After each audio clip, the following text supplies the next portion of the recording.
మృదు స్వభావం గల ఒక స్త్రీకి శ్రీరామకృష్ణులు మందలింపు ధోరణిలో ఇలా ఉపదేశం చేశారు.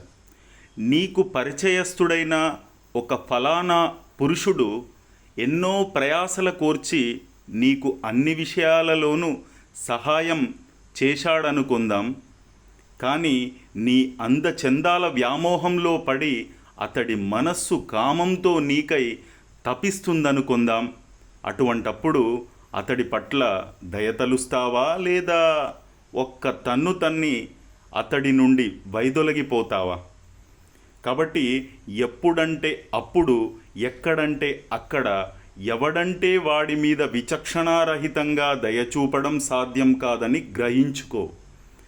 దయ చూపడానికి ఒక హద్దు ఉంటుంది.